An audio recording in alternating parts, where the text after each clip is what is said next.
오늘 우리에게 주시는 하나님의 말씀은 마태복음 18장 15절에서 20절까지의 말씀입니다.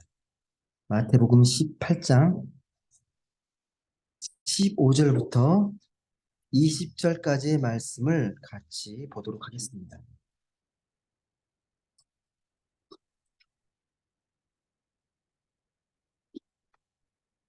마태복음 18장 15절부터 20절까지의 말씀, 우리 말씀을 한 절씩 교독해 읽도록 하겠습니다. 제가 먼저 15절 말씀을 읽겠습니다. 내 형제가 죄를 범하거든 가서 너와 그 사람과만 상대하여 권고하라. 만일 들으면 네가 내 형제를 얻은 것이요. 만일 들지 않거든 한두 사람 데리고 가서 그들의 입으로 말만 확증하게. 만일 그들의 말도 듣지 않거든 교회의 말하고 교회의 말도 듣지 않거든 이방인과 세리와 같이 여기라. 너희들이 무엇이든지 너희가 땅에서 내면 하늘에서도 내릴 것이고 무엇이든지 땅에서 풀면 하늘에서도 풀리리라. 진실로 다시 너희에게 이르노니 너희 중에 두 사람이 땅에서 합심하여 무엇이든지 구하면 하늘에 계신 내 아버지께서 그들을 위하여 이루게 하시리라. 두세 사람이 내 이름으로 모인 곳에는 나도 그들 중에 있느니라. 아멘. 오늘 읽었던 이 짧은 말씀은요, 교회를 염두에 두고 말씀. 교회 이야기가 나오는데 오늘날에도 뭐 있을 법한 이야기예요. 이 교회로 모이게 되면 이 교회 공동체 안에서 여러 가지 뭐 말들이 나누어지고 또 의견들이 나누어지다 보면 사소한 것들로 인해서 갈등도 일어날 수 있고 상처를 줄 수도 있고 뭐 죄를 범할 수도 있습니다. 이제 그런 것들을 염두에 두고 하는 말씀인데 특별히 15절 말씀을 보게 되면 내 형제가 죄를 범하거든이라고 나옵니다.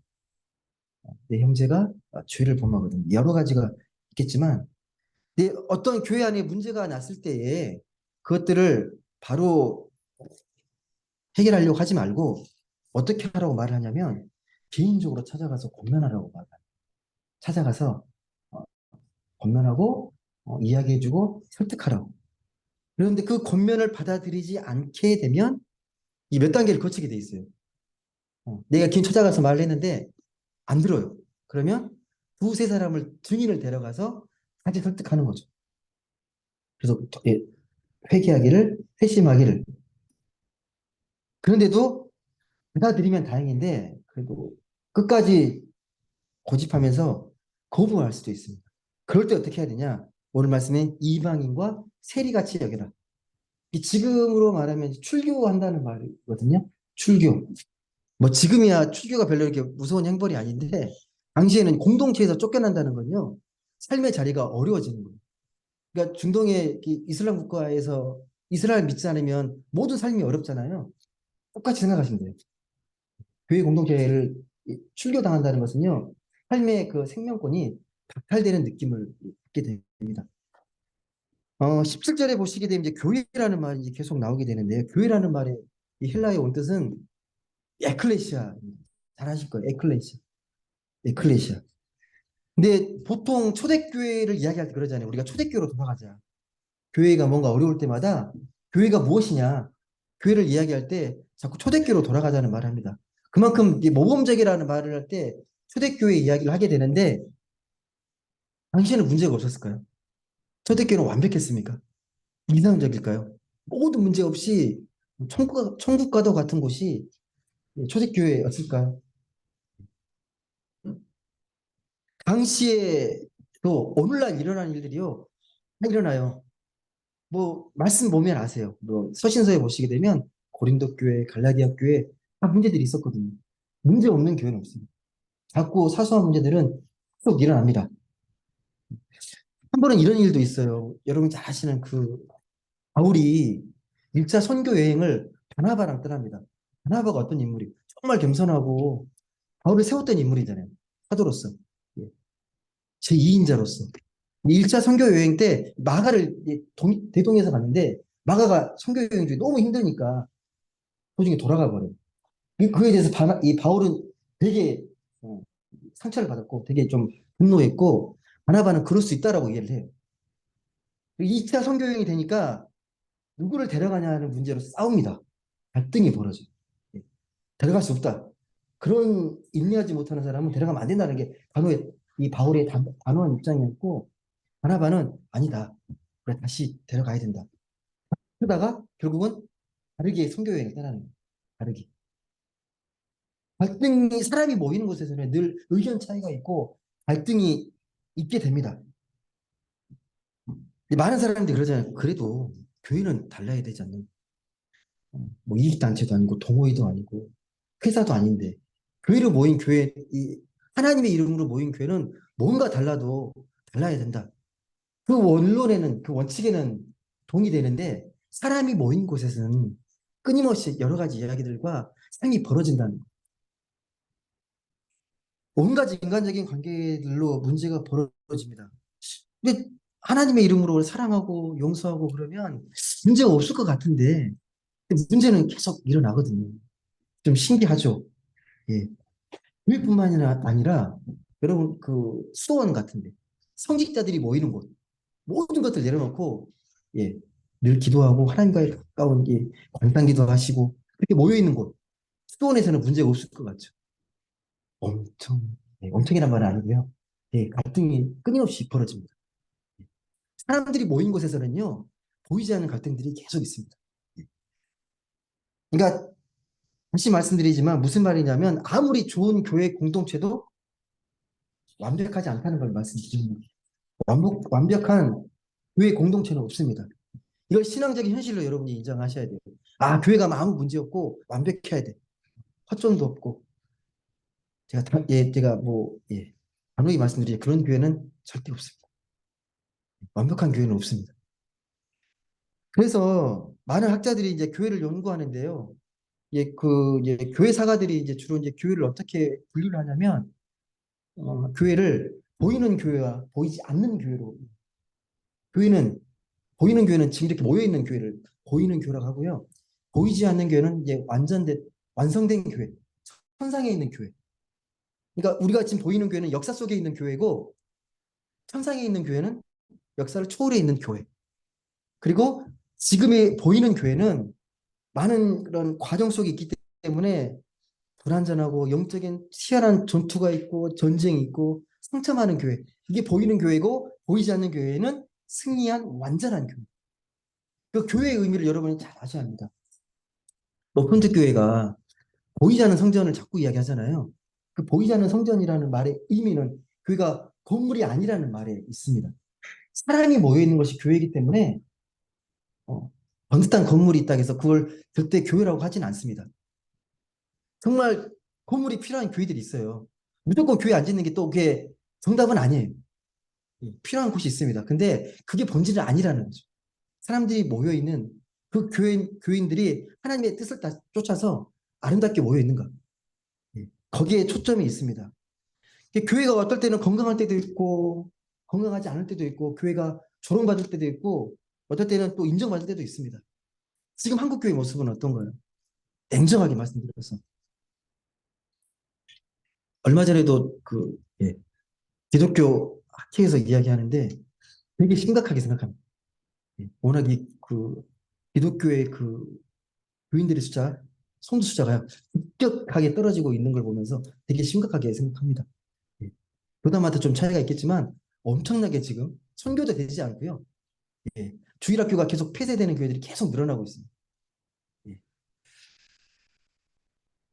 오늘 본문이 말하듯이 교회 다닌다고 모두가 천사도 아니고 모두가 성인도 아니고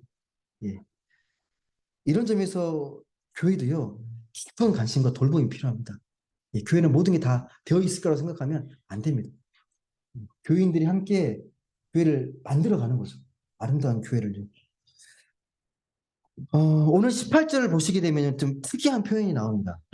혹시 이 말씀을 어떻게 이해하시는지 모르겠는데요. 그 18절 말씀 다시 한번 읽어볼게요. 18절 말씀 같이 읽어보겠습니다. 시작. 진실로 너희에게 이르노니 무엇이든지 너희가 땅에서 매면 하늘에서도 매일 것이요 무엇이든지 땅에서 풀면 하늘에서도 풀리리라. 혹시 이 말씀 어디서 본 적 없으십니까? 처음 보셨습니까? 이 말이 처음 나온 게 아니에요. 베드로 아시죠? 베드로. 원래 베드로의 이름이 베드로가 아니잖아요. 시몬 이름이었는데 한 번은 이 베드로가 예수님께 고백을 합니다. 주는 살아계신 하나님의 아들이라는 고백을 해요. 그 고백에 하나님께서 칭찬하시면서 새 이름을 주십니다. 베드로, 너 반석이다. 네 고백 위에 교회를 세우겠다. 하시면서 하신 말씀이 이 말씀이에요. 네가 풀면 풀고 매면 매일 것이고. 그 말씀하면서 한 이야기인데 오늘은 개인이 아니라 교회 공동체를 향해서 하는 거예요. 교회가 기도하면 하늘도 풀리고 묶으면 묶인다는 거예요. 밀고 푼다는 말이 약간 뭐 비유적인 표현이고 관용적인 표현인데요. 이걸 오해하시면 안 돼요. 이게 교회가 하면 무조건 옳고 교회가 결정은 무조건 선하고 그런 의미가 아닙니다. 그 교회의 결정이라는 게 하나님의 뜻에 합한가, 합당한가 거기서 내린 결정은 하나님께서 다 응답하신다는 말이에요. 다시 돌아와서요, 여러분. 교회에 어떤 문제를 일으킨 사람으로 다시 돌아가 보겠습니다. 지금 교회에 어떤 문제를 일으킨 사람이 있어요. 예. 교회를 분열시키고 갈등을 일으키고 죄를 범했습니다. 말씀대로 처음에 어떻게 하라고요? 먼저 교회 알리지 말고 개인적으로 찾아가서 이야기합니다. 설득하는 거죠. 너 그러면 안 된다. 그 공동체를 위해서 너의 그 잘못을 좀 뉘우치고 회개해야 한다. 그렇게 말했는데 안 들어요. 그러면 다시 두세 사람이 증인이 되어서 또 가서 설득하고 권고하고 이렇게 권면합니다. 말씀대로면 마태복음 18장 말씀대로면 70번씩 7번씩이라도 용서하는 마음을 가지고 이야기하라고 합니다. 그런 마음으로. 이게 사랑의 권면을 드리면 다시 형제를 얻는 기쁨이 있는 겁니다. 다시 형제를 얻는 기쁨. 듣지 않으면 어떻게 되는 거예요? 결국은 오늘 말씀처럼 이방인과 바리새인처럼 취급하라고 우리에게 말씀합니다. 이게 교회 말도 듣지 않으면 어쩔 수 없이 출교해야 한다는 말인데요. 이것도요. 이 모든 가정은 하나님의 사랑에 기초해 있습니다. 하나님의 마음, 인간적인 어떤 정죄함과 율법으로 냉정하게 무 자르듯이 너 풀렸어. 너 회개 안 하면 너는 뭐 쫓아낼 거야. 인간적으로 해결한다는 말이 아니고요. 사랑의 기초에서 하는 겁니다. 권면이라는 게. 사랑의 기초에서. 19절 그래서 19절에 이런 말씀이 나와요. 좀 강조하시는 말씀인데요. 다시 이르노니라고 말합니다. 다시. 19절 보시기에 진실로 다시 너희에게 이르노니 한번 뒤에 말씀 읽어볼게요. 너희 중에 두 사람이 땅에서 합심하여 무엇이든지 구하면 하늘에 계신 내 아버지께서 그들을 위하여 이루게 하시리라. 혹시 이 말씀은 어쩔 때 주로 많이 쓰이던 말씀인가요? 너희 중에 두 사람이 땅에서 합심하여 무엇이든지 구하면 하늘에 계신 내 아버지께서 그들을 위해 이루게 하시겠다. 이 말씀. 어쩔 때 주로 쓰는 말씀이죠. 기도에 응답할 때 쓰는 말 아니에요? 너희들이 간절히 기도하면 하나님께서 응답해 주실 거야. 이 말씀만 좀 띄어서. 근데 그런 말씀으로 보이십니까? 그런 말씀으로 보이세요? 제가 쭉 읽었잖아요. 문맥이라는 게 있다 그랬잖아요. 문맥. 어떤 말씀으로 이어지는 것 같으세요? 처음에 어떻게 시작을 했죠?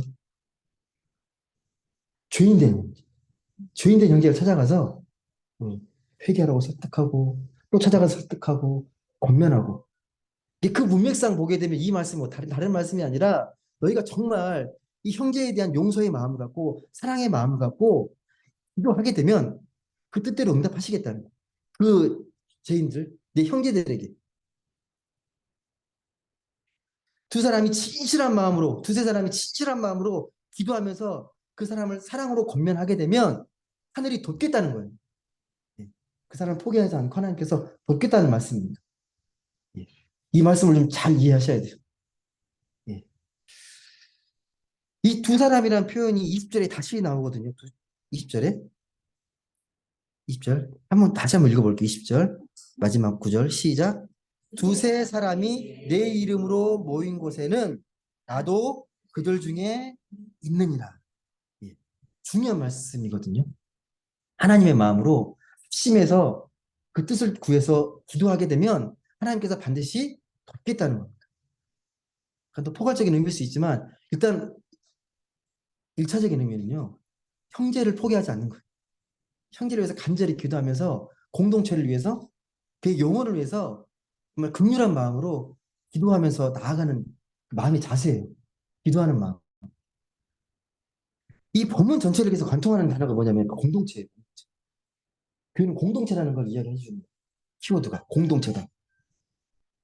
이게 죄를 범한 사람을 처리하는 과정에서 그걸 처리하는 그 최종 그 권위가 개인에게 있는 게 아니라 교회 공동체에 있다는 거예요. 교회 공동체. 함께 모여서 기도하는 공동체. 아까 제가 교회가 에클레시아라고 그랬잖아요. 에클레시아의 뜻은 아십니까? 교회를 에클레시아라고 그러는데 이게 헬라어인데 원래 에칼레오라는 말에서 나온 말이거든요. 모인다, 모으다, 모인다, 모은다. 그러니까 원래 교회에서 쓰는 말이 아니라 옛날에 그 지방 용주가 그 지방의 대표들이 모을 때가 있어요. 이렇게 긴급하게. 그때 모임에 정치적인 모임이 형성되거든요. 모이는 거. 이게 에클레시아예요. 그러니까 교회는 어떻게 이해를 한 거냐면 교회는 모이는 공동체. 함께 뜻을 모아서 주님께 나아가는 공동체. 이게 에클레시아예요. 이 교회의 중요한 본질이에요. 예. 함께 모이는 공동체. 이지 말씀드려서 혼자가 아니라 함께 모여있는 공동체를 강조하는 말입니다. 이 에클레시아의 본질은요. 이걸 놓치시면 안 돼요. 이게 교회를 논할 때에 가장 중요하게 얘기할 게 바로 공동체입니다. 예. 공동체에서 함께 교회로 되어 있는데 어떻게 하나님과 말씀을 나누고 교제하고 교회를 이루어 갈 것인가. 이 공동체에 대한 이야기를 반드시 해야 합니다. 근데 오늘날 그러면 교회는 공동체성이 있다고 여겨지십니까? 어떠세요? 예. 교회는 공동체다 그랬을 때 공동체로 여겨지십니까? 교회가? 현대인의 특징, 가장 중요한 특징이 뭐예요? 개인주의화 되어 가는 거죠. 개인이 가장 중요하잖아요. 개인의 내가 잘 돼야 된다. 누구나 갖고 있는 마음이지만 내가 잘 되고 그 다음에 공동체가 있지. 개인주의화 돼가는 게 가장 큰 특징인데 그래서 어, 다른 사람과 엮이는 걸 좀 많이 싫어합니다. 모르는 사람하고 익명으로 엮이는 걸 정말 싫어합니다. 엘리베이터 하면 느끼시잖아요. 예. 괜히 인사하면 불편하고 예. 인사 안 해야 될 것 같고 딴 데 쳐다보게 돼 있고 예. 우리 정서잖아요. 예.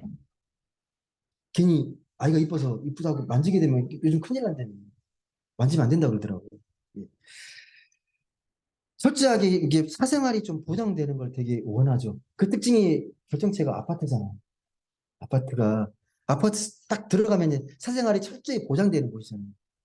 순간 소음과 이런 갈등이 왜 일어납니까? 내 옆에 있는 이웃이 아니니까 그런 거잖아요. 마을 공동체에서 막 떠들고 한다고 해서 찾아가서 막 화내고 그러진 않잖아요. 다 이해하잖아요. 근데 철저하게 개인화돼 있으니까 남인 거예요. 남인 거예요. 이웃이 아닌 거죠.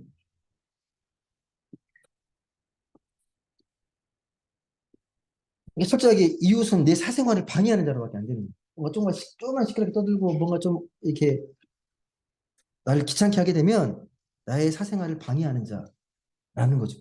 예, 이웃의 개념이. 그게 신앙생활의 특징에도 요즘 고스란히 좀 많이 드러나는 것 같아요. 그러니까 큰 교회를 찾는 여러 가지 뭐 목적과 이유가 있겠지만요. 그 중에 하나는 저는 뭐 익명성이라고 생각해요. 누구도 간섭받지 않고 편하게 예배 드릴 수 있는 그런 곳. 어. 큰 교회일수록 구조적으로 이게 가능하잖아요. 큰 교회일수록. 예. 그러다 보니까 뭐 교회 아무리 큰 교회 다녀도 아는 사람이 별로 없는 거죠. 예. 뭐큰 교회 다니다 큰 교회 교인들 다 아는 것도 아니고 목사님도 다 몰라요. 큰 교회에서. 그래서 정말 예, 교회의 복음적인 교회 크기, 적당한 교회 크기. 여러분 어떤 교회 크기가 적당하다고 생각하십니까? 교회가 이 정도는 돼야 된다. 교회 공동체가 되려면 어느 정도가 여러분 적당하다고 생각하십니까? 여러분 생각하시기에요. 예, 공감입니다. 제가 최소한 그러니까 여러분들 위해서 누군지는 알고 기도를 할 수 있어야 돼요. 목회자 입장에서는 누군지 모르고 그냥 예, 얼굴만 겨우 알고 그 사람에 대해서 기도할 수 없다면 그건 아닌 것 같아요. 교인들도 친밀도는 다를 수 있어도 최소한 알고 인사하고 예, 그럴 정도는 돼야 되잖아요. 예. 예전에 제가 있던 교회에서는 그 하늘교회 예, 8층 9층이 있는 교회였는데 이게 뭐 1부, 2부, 3부 예배를 드리면 그러니까 소위 이제 1부 교회 따로 있고 2부 교회 따로 있고 3부 교회 따로 있다. 이게 무슨 말이냐면 서로를 전혀 모르니까 그러다 보니까 어떤 일이 벌어지냐면요. 그 이제 지하 주차장에 주차를 하잖아요. 그러면 주차가 공간이 부족하다 보니까 이게 되게 민감할 수 있잖아요. 막 싸우는 거예요. 내가 먼저 했는데 왜 뭐 당기되냐고 막 싸웠는데 올라보니까 같은 교회인 되게 민망한 몰라 알고 보니까 예. 그럴 수 있다라는 거예요. 최소한 교인끼리는 알 수 있어야 된다는 거죠. 교인. 그 목회자 입장에서는 기도할 수 있어야 되고 저는 그게 맞다고 생각해요. 또 한 가지 요즘 게그 문화적인 특징일 수도 있는데 스마트폰의 사용의 그 빈도나 이런 것들이 더 증가하고 있잖아요. 편리하고 유용한 점도 되게 많은데 문제도 분명 많습니다. 우리는 어느 순간에 이제 익숙해지고 무뎌져 있는데요. 이 카페에 가보시면 젊은 청년들이 네 명이 딱 앉아 있어요. 처음에 차 마시다가 이야기하는 것 같은데 어느 순간 딱 보면 다 핸드폰 이거 다 개인적으로 그냥 자기 일 하고 있는 거예요. 그러다가 싹 가요. 어, 참 신기하더라고요. 카페 온 이유는 뭐예요? 차 한잔하면 대화하려는 거 아니에요? 이제 그게 익숙해져 있는 것 같아요. 있는 것 같아요. 아마도 젊은 MZ 세대일수록 이런 현실 세계보다 이 가상의 세계, 이 온라인의 세계가 더 익숙할 수 있어요. 거기 시간들 더 많이 할애하고 있고 거기 더 많은 에너지를 쓰고 있으니까 현실 세계보다는 가상의 세계가 더 편할 수 있습니다. 이걸 또 이제 반론하면서 그런 분들이 계시더라고요. 이 현대 문명의 특성에 맞게 그들도 나름 그런 SNS나 여러 가지 걸 통해서 자기만의 공동체를 만들고 있다. 뭐 일리 있는 말이긴 한데 엄밀한 의미에서 여러분 서로 마주보고 말하고 상대방의 표정을 읽고 느끼는 교감이 없는 삶에 대한 공통적인 교감이 없는데 이게 정말 공동체성이라고 말할 수 있을까? 예. 이게 정말 공동체일까? 필요에 따라서 얼마든지 흩어질 수 있는 거잖아요. 한번 잘 생각해 보셨으면 좋겠습니다. 한국 교회 지금 코로나 이후로 이제 온라인 교회가 생겼잖아요. 온라인으로만 예배 드리는 교회가 있습니다. 건물 없이요. 온라인으로 등록하고 거기에서 자기에 맞게 공동체를 찾아가고 그런 교회를 지금 계속 만들어가고 있긴 하거든요. 여러분 어떻게 생각하세요? 예. 불가피하게 이제 온라인을 통해서 이제 병행하는 교회도 생기게 되고 온라인을 지향하는 교회도 생기게 되고 여러 가지 모습들이 있는데 분명한 건 온라인 예배는 현장 분위기를 느끼기가 참 어려워요. 여러분이 힘들게 집에서 편히 예배 드릴 수 있는데 이렇게 아침에 세수하시고 주일인데 옷 다 입으시고 옷이 차를 타고 오신다는 게 나름대로 정성과 노력이 필요하시잖아요. 왜 그렇게 하시는 거예요? 합리적으로 생각하면 좀 집에서 편하게 예배 드릴 수 있는 거잖아요. 함께 찬송하고 기도하고 말씀을 나누는 경험. 공동체에서만 누릴 수 있는 인격적인 교감들이 없잖아요. 그럼 분명히 없는 거거든요. 예. 그것까지는 채워줄 수 없다고 저는 생각합니다.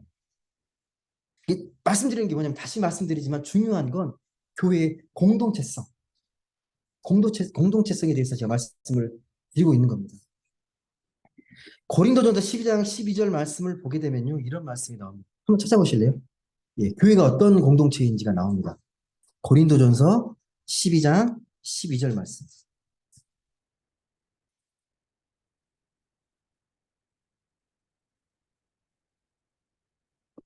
고린도전서 12장 12절 말씀.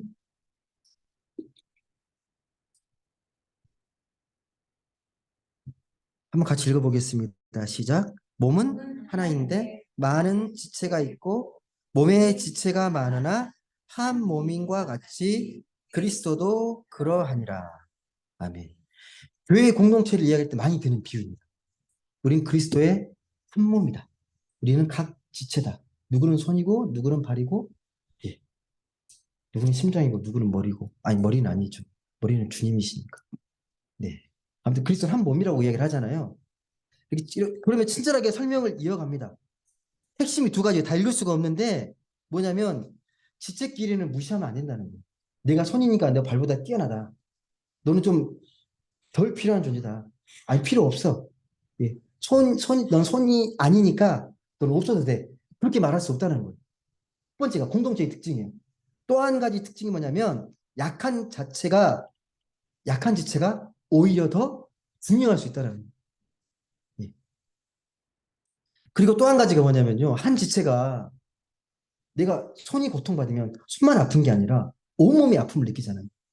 다리 아프면 온몸이 아픔을 느끼고, 예. 한 지체가 영광을 받으면 온 지체가 영광을 얻게 돼요. 이게 한 몸에 올리거든요, 한 몸. 여러분 정말 그렇게 느끼십니까? 누군가가 너무 좋은 일 있고 잘 되면 내 몸과 같이 기뻐하십니까? 그리 되십니까? 예. 정말 좋은 일이 있는데 내 일처럼 기뻐할 수 있는 거. 이게 우리가 생각하는 한 몸이잖아요. 한 몸 공동체. 그러니까 오늘날의 교회는 이런 몸으로서의 교회에 충실한지를 좀 깊이 생각해요. 공동체에 대한 개념. 안 그러면 이 우리가 모이는 교회도 단순한 종교 친목 단체가 돼버릴 수 있어요. 그게 안 된다면. 이해관계에 따라서 모이고 내가 원하는 것만 취하게 되면 그건 어디 가나 할 수 있는, 예, 선교 집단이 될 수밖에 없습니다. 물론 교회가 공동체만으로 교회가 교회다워지는 건 절대 아닙니다. 무엇보다도 교회를 교회다운 공동체로 만드는 토대가 정말 중요합니다. 그게 19절과 20절에 나와 있어요. 같이 한번 보십시오. 아, 교회가 교회다울 수 있는 게 뭘까? 핵심이 나와 있거든요. 19절과 20절의 말씀. 한번 읽어보겠습니다. 19절과 20절 말씀. 같이 다시 한번 읽어보겠습니다. 시작. 진실로 다시 너희에게 이르노니 너희 중에 두 사람이 땅에서 합심하여 무엇이든지 구하면 하늘에 계신 내 아버지께서 그들을 위하여 이루게 하시리라. 두세 사람이 내 이름으로 모인 곳에는 나도 그들 중에 있느니라. 뭘 느끼십니까? 뭐가 중요합니까? 교회가 교회일 수 있는, 예, 그 특징으로 나타나는 게 교회 공동체성인데 교회가 된 토대, 기초가 뭐라고 되어 있습니까? 특징이 나와. 이게 교회가, 아, 이래서 교회구나. 이래서 교회구나. 하늘에 계신 내 아버지께 두 사람이 땅에서 합심하여 무엇인지 구하면 하늘에 계신 내 아버지께서 그들을 위하여 구하신다. 뭐예요? 특징이. 교회는요. 하나님의 이름으로, 하나님의 이름으로 구하고 또 하나님이 계신 것을 임재를 느끼는 거잖아요. 이 교회라는 거죠.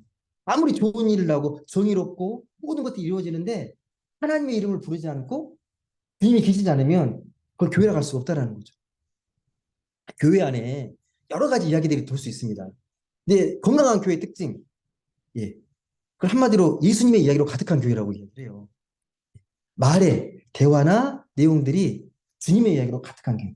이야기의 소재가, 예, 얼마든지 일상적인 삶도 나누고 하지만 그 이야기의 중심이 예수님의 이야기, 하나님의 이야기로 이야기를 풀어가고 지혜를 나누는, 예수의 이야기로 가득한 교회.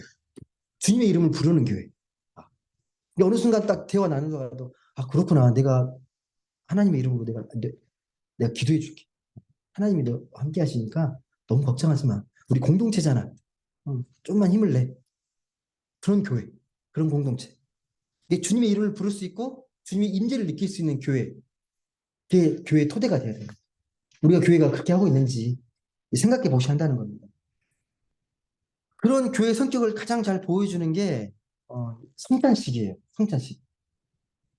지금은 자주 못하지만, 예, 지금의 교회들은 카톨릭계는 매주 합니다. 매주 성찬 예식을 하게 되는데 성찬의 의미는 다른 게 아니고요. 빵과 포도주가 예수님의 피와 살이잖아요. 그 피와 살을 빵과 포도주로 함께 나누면서 그 주님이 한 몸이라는 걸 알게 되죠. 먹고 마신다는 게요. 식구라는 의미가 있잖아요. 쉽고 소박하지만 먹고 마시면서 아 진짜 우리 한 가족이구나 그걸 느끼게 되는 거예요. 예전에는 정말 교회에 모여서 함께 이 성찬을 나눴습니다. 지금 뭐 상징적으로 떡을 이렇게 포도에 찍고 이게 먹는 게 아니라 정말 성찬을 식탁의 교제를 나눴어요. 그러면서 한 가족이라는 걸 느끼죠. 이게 밥을 함께 먹는 게 정말 소중한 거죠. 함께 밥을 먹고 함께 나누는 거. 작고 소박하지만 가져온 것들을 함께 나누면서 예, 하나님의 식탁의 교제를 나누는 거. 이게 성찬식입니다. 성찬식 원래 의미예요. 아, 우리가 먹고 마시는 가운데 우리 주님의 몸과 몸, 피를 나누면서 한 가족이구나. 그걸 느끼는 거죠. 그리고 식사가 중요해요. 예, 함께 먹고 마시는 게 되게 중요합니다. 혼자 먹는 게 중요한 게 아니고. 음. 여러분, 그런 걸 먹고 마시면서, 아, 한 몸인 지체가 이렇게 옆에 있다라는 것들이 정말 고맙고 감사하게 느껴지는 거죠. 아, 든든하잖아요. 나 혼자 신앙생활 하는 게 아니라 함께 하는 거구나. 함께 위로하고 격려하고 함께 우리가 나아갈 수 있는 거구나. 힘들고 어렵지만 우리가 영적인 순례를 하고 있지만 그 영적 순례의 길이 나 혼자 하는 게 아니라 공동체에서 함께 하는 거구나. 그런 마음들을 느꼈을 때 예, 우리가 정말 살아계신 하나님의 자녀임을 고백하는 순간이 되는 거죠. 우리가 주님을 따라 같은 길을 함께 간다는 것. 이 말이 우리 일상에서 구체적으로 어떻게 나타난다고 생각하십니까? 일상에서. 교회 모일 때는 알잖아요. 근데 교회 와 있으니까, 아, 이 교회고, 내가 예배 드리고 있고, 기도하고 찬양하고 말씀드리니까 의식할 수 있어요. 내가, 아, 나 예배자다. 하나님 믿는 사람이다. 일상에서는 어떻게 여러분 느끼세요? 똑같게 생활하지 않습니까?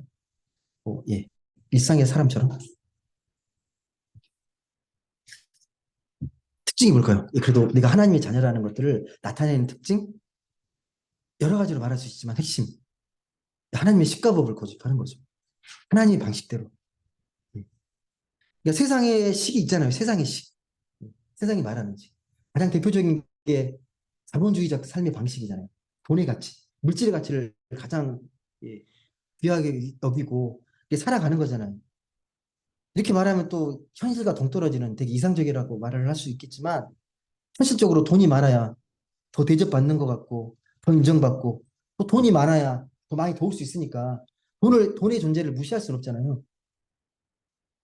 김동욱 쌤도 얘기하겠죠. 자기 돈 좋아한다고. 이 돈의 가치를 아시니까 당당하게 말씀하실 수 있는 것들인데 돈 자체가 뭐 나쁘거나 틀거나 그런 게 아니면 중립적인 도구죠. 돈을 뭐 열심히 모아서 부자가 되고 재테크를 해서 자산을 모으는 게 뭐 문제겠습니까? 하지만 문제는 돈의 가치에 매몰되게 되면 예, 돈의 가치를 더 중요하게 생각하게 되면요. 분명하게 사람의 가치가 떨어지게 돼 있습니다. 공동체의 가치가 약화될 수밖에 없습니다. 왜? 사람보다 돈이 더 소중한데. 선택의 우선순위가 물질에 더 가 있을 수밖에 없습니다. 그게 우리 사회에 어떤 결과가 나타나는지 충분히 짐작하시잖아요. 돈을 소중히 여기는 사회의 모습이 현상적으로 나타나잖아요. 저는 특히 뭐 가끔 제가 말씀드렸던 것 같은데요. 세상에서 다른 분야는 몰라도 의료, 교육, 종교는요. 철저하게 다른 건 몰라도 이 자본의 논리에서 벗어나서 윤리적이어야 하는 걸 생각합니다. 윤리가 필요한데 특별히 높은 퀄리티 있는 윤리가 필요한 집단이 의료 집단, 교육 집단, 저는 종교 집단이라고 생각을 해요. 우리는 사람의 생명을 다루잖아요. 어떻게 돈으로 계산합니까? 교육은요. 사람의 일생을 좌우하는 거잖아요. 사람다워지도록 계몽하는 역할을 하잖아요. 그 어떻게 물질로 그걸 계산할 수 있습니까? 종교는요. 인간의 영혼과 생명을 다루는데 어떻게 성장의 논리로 접근할 수 있겠습니까?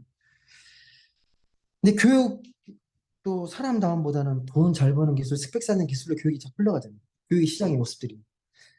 종교도 교회 성장 논리에서 헤어나오지 못하고 있고.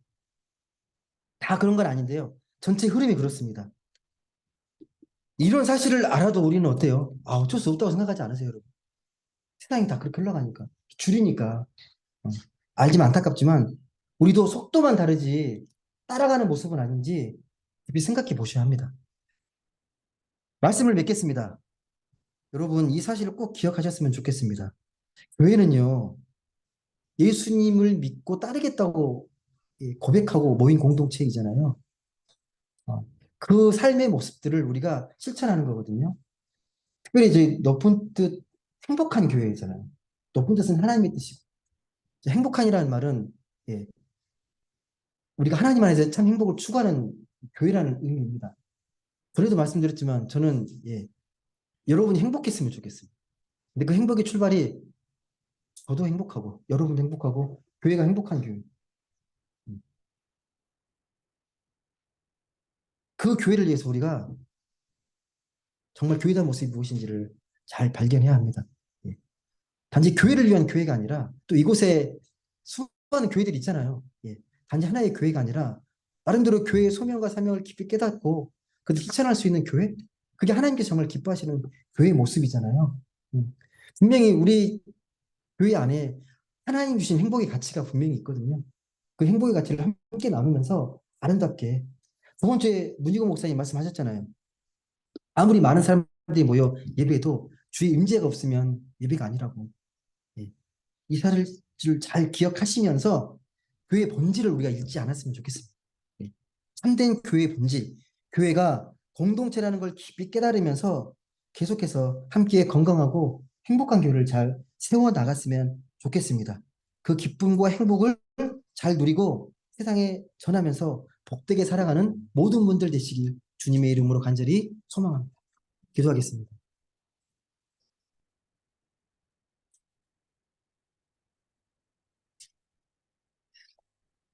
사랑과 은혜 하나님 감사합니다. 오늘 또 이 귀한 주일날 함께 말씀을 나누고 예배자로 나왔습니다. 하나님, 오늘 말씀을 통하여서 교회가 무엇인지 잠깐 생각해 보았습니다. 우리가 교회로서의 그 교회의 모습을 잘 간직하고 있는지, 정말 교회다운 교회로서 우리가 한 걸음 한 걸음 전진하고 있는지 다시금 말씀을 통하여 비춰보게 하시고 하나님의 말씀을 통하여서 교회 토대를 잘 쌓아가는 그런 높은 뜻, 행복한 교회 될 수 있도록 주님 역사하여 주시옵소서. 교회가 교회다워질 수 있도록 공동체다운 교회가 될 수 있도록 서로가 서로의 마음을 더 깊이 이해하고 서로 격려하고 위로하는 가운데 하나님이 기뻐하시고 세상에는 칭찬받고 인정받는 그런 아름답고 복된 교회가 될 수 있도록 주님 함께하여 주옵소서. 감사드리며 예수님의 이름으로 기도드립니다. 아멘.